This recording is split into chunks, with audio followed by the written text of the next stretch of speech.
Hi, my name is John Drux. I'm a real estate broker out of Fresno, California. This is episode 15 of my documentary called Change. The last video talked about my son on the water polo team. I just want to make something clear here. I've waited for my daughter to graduate from the school district, Clovis Unified School District. I'm guessing one of the best school districts in the country. I was going to say the state, but the country.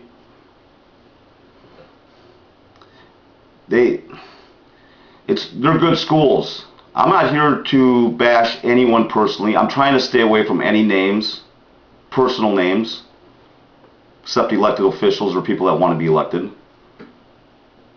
And for me to even have to talk about my kids' lives, I'm guessing is probably a little debatable whether I should be doing this. But I'm doing a documentary on change. And again, I've sat on the couch for... I was going to do this last year when I started my website, livecalif.com. But I waited a year. I sat on the couch for a year because I'm not selling any houses as a real estate broker because of all the games being played. So I sat on the couch for a year and I debated, waited for my daughter to graduate so I can start talking about what I saw. And again, I'm seeing this at the best. I can only imagine what's going on at some of the other schools. And again, thank you, Clovis Unified, thank you for educating my kids. My kids are smart. My kids can be whoever they want to be. So, again, I talked about the water polo team. Let's talk about the basketball team. Here's a good story here. So, again, my son decides his main focus is water polo. I never even watched the water polo game before, before my nephew,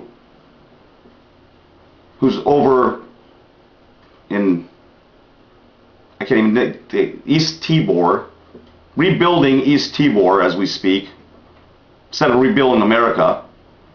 But yet, I guess East Tibor is better than Afghanistan, Pakistan, whatever stan there is out there. So, my son is a sophomore in high school, water polo player. I tell him, John, you should be playing basketball. You can shoot like me, but you have height. So, my son's a good basketball player, and I'm not just saying it as a dad. So, he goes out for the JV basketball team as a sophomore. He has the best coach there possibly could be. But again, the man that was passed over when the position opened up. So my son joins this team, and he's rusty. When it comes down to it, he's a playground basketball player. Didn't play any organized basketball that much. So he joins this team, and I watched this throughout the year. And this coach is something else. This coach is... You want to talk about character counts.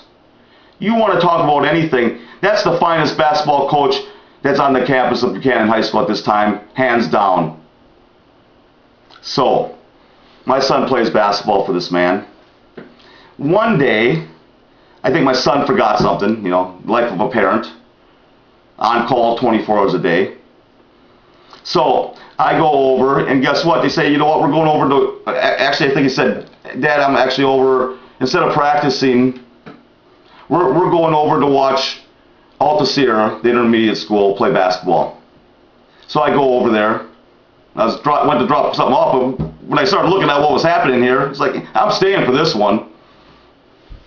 That man sat there and had his team cheering on, I think it was 7th graders at Alta Sierra. I have never seen anything like it. It was the greatest thing I ever saw in my life.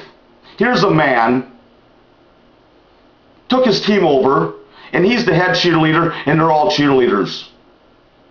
Literally cheerleaders. The person I used to be, but yet I still wonder if sometimes me being a cheerleader, a loud cheerleader, not a coach. Sometimes during the water polo, at one time there was a conversation. The coach told the parents, make sure you're not coaching. I understand that, and I have a feeling they're probably talking about me. I wasn't coaching, I was cheering. Cheering on the team. This same as this basketball coach, cheering on the team. So, my son finishes sophomore year, JV basketball. He's picked the most improved player. Again, he went from being a playground player to a basketball player on a team. So, the next year goes by. He plays water polo again all summer because, and actually, I believe he even played AAU basketball that year. Drive to Porterville, 80 miles away. We have how many basketball players in schools in Fresno, but you have to go to a tournament in Porterville to play a basketball tournament. But so we go to this basketball tournament. Guess who is all tournament team? My son. So, but again, he's only playing part-time because he's playing full-time water polo. So, junior year rolls around, he plays water polo. He goes out for the basketball team. He's a junior. They put him on the JV basketball team, junior team. But guess what? The coach isn't there anymore. So, oh, and by the way, that JV team, sophomore year, conference champions. And again, these are good schools. Top of the top. This was a team that half the team, most of the good players were on the varsity. They won. This is a class that won from 7th grade on, and even as sophomores, as half the kids were, some of the best kids on the team were on the varsity instead of the JV. They still won the division, and it's because of the coach. So again, junior year, back on the JV team, different coach though. And please don't get me wrong, I just shook this man's hand a little while ago, and guess what? He's a big person. He played at Fresno State, basketball player. So he plays on this team. He's a little rusty when he first comes out from playing water polo. Great shape, but a little rusty. By the end of the year, he is the best player on that team, hands down. And this isn't just a dad talking, I was told this by parents. Hands down, that is the best player on the team. And dude, I'm watching this season unfold. We're losing games. We have a coach. Again, if you're listening, I have nothing against you. You're a fine person. I just question your basketball coaching style. This 6'10", 6'11" person stands on the sideline with his hands crossed the entire game. Doesn't say a word. As John Drux is over on the other side, cheering on the team, trying not to coach, but yet, obviously, on the other sideline, I don't see anyone saying anything other than crossing their hands watching his team lose. And they didn't lose every game, but they weren't conference champions this year. So the end of the season comes. Time to pick the people who are going to be pushed up to the varsity for the playoffs. 2 sophomores are picked, not my son, and actually his friend, who is also a junior, should have been put on the varsity too, because when it comes down to it, these kids should have been playing on the varsity team. So, again, my son, but my son is a man of character, and guess what? He was devastated, but yet he was willing to look off, shrug his shoulders, say whatever. So senior year comes around, and actually I think I sent an email to the coach explaining that we made a decision. He's playing water polo. You already know how that story turned out. And But I think he can play varsity at Buchanan High School. And I'm not even sure that one, at some point, while I've watched this unfold, I was sending anonymous emails at some point. And so if you're wondering who JVBB fan was, it's me. I've waited till my daughter graduates high school before I expose anything, because obviously we live in a world of retaliation. So one thing though, that junior year, again, my son's playing. I just remember another story. My son plays on this JV basketball team as a junior, and they lose 2 close games in overtime. Overtime. 2 close games. What does the varsity coach do? That varsity coach, which is involved in this team whatsoever, basically, he goes into the locker room after these games and proceeds to yell at these kids, saying they don't work hard enough. Are you kidding me? These kids just lost in overtime. They feel bad enough, and you're going to sit there and yell at them and tell them they didn't work hard enough?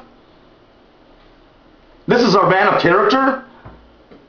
So, it reminds me, junior year, after my son plays, we sit around and watch the varsity play. This coach, varsity basketball coach, don't have to mention any names because he's still the coach. He's yelling, spitting in people's face. Kids. Spitting in their face. Do you know it's a crime to spit in someone's face in the day of AIDS? So, I'm watching this. I'm also watching who's on the basketball court. His son, that's a freshman. What's that freshman out there doing? He's trying to pick a fight with every senior. That kid wants to fight anyone that will get in his way. Where did he learn it from? I can guarantee where he learned it from. He learned it from his dad as the coach. Meanwhile, the coach, the best coach on the Buchanan campus, son is playing also. He started as a freshman. I'm guessing that's why now this coach's son needs to play start as a freshman. That other coach's son's the leading scorer in Buchanan High School history. But he had to play for this coach. At the time, the best coach on the Buchanan campus is coaching the girls team. Turned that program around. So, here's the story. You have the best coach there is. Guess where he's coaching now? He's coaching over at Altair, the 7th graders. He's a coach at Buchanan. He's a teacher at Buchanan High School. He's the best coach there is on the campus of Buchanan High School. But yet he's coaching the 7th graders over at the Altair, because I know why.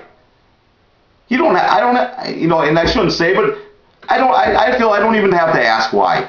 He wanted to get as far away from that stuff going on as possible. And actually, I talked to someone else. Again, I'm not mentioning names here. That's doing the same thing. A former basketball coach at Buchanan High School that's now said, I'm going to coach young kids. One thing I did see, and again, I'm not here to bash the basketball coach. I think some of the reason he didn't want my son playing is because he saw me. He saw me wondering what's going on here. There has been some improvement. Oh, wait. Along with one of my anonymous emails, I believe, jvbbfan@yahoo.com, I contacted the school. I think it was before my kid's senior year, kind of hoping, you know what? One last ditch effort. I'm going to try to put the best basketball coach on that campus as the varsity coach for my son's senior year. Because actually, the same person I'm talking about, I saw in the parking lot for I was going to one of my kids' water polo games, and I saw him. I said, "Hey, coach, how you doing?" And, this is this is a solid person here, let me tell you. And I said, you know, we're debating whether my son should go out for the basketball team this year. What did he say? Your son should be welcome on any team there is. You have an outstanding, fine young man there. That kid should be welcome on any team. So, I sent an email to Buchanan High School saying, correct the mistake you made years ago. Correct the mistake you made years ago. The first year that this coach, that they picked, they looked to greener path. Somehow it's always green, the grass is greener on the other side. You had the best basketball coach there is, but let's go find someone else. So, the first year that this basketball coach was on campus, most of the seniors quit. What does that tell you? What does that tell you? If most of the seniors quit. So again, I sent him an email saying, hey, right the wrong that you did to this other coach for a few years back. Right the wrong. I got an email back saying, one, I guess they really shouldn't be responding at all to an anonymous email. But two is, what are you talking about? Our basketball team's been turned around. We're winning. It was a school that lost. On a varsity level, but yet I'm looking at my son's class. They've won when they're 7th graders, 8th graders, 9th graders, and 10th graders, they won every conference championship there was. When they were seniors, they didn't win the championship. How can you tell me that's a winning team? A team that won throughout their school years, league champions, they become seniors, and they don't win the championship, and you're saying you have a winning program? You lost. You didn't win the Valley Championship with a team that always won. So, again, my documentary is called Change. There's something wrong with America. There's something wrong at some of the best schools in the country. You have a man still on that campus that's the best coach in the school, but yet he's not the varsity coach. So, I apologize. I am sure right now, if the varsity basketball coach sees this, he's not going to be real happy with me, I'm sure. But guess what? I'm not afraid to say what I mean, because that's what it takes to change this country. This whole notion needs to stop. You judge people by character, the job they do. The grass isn't always greener on the other side. Actually, you're probably better off sticking with what you have, because at least you know what you have. You have a winner, a man of character. So, again, thank you for listening. And my name's John Drux, and my documentary, it's called Change. And please keep continuing to listen. Thank you.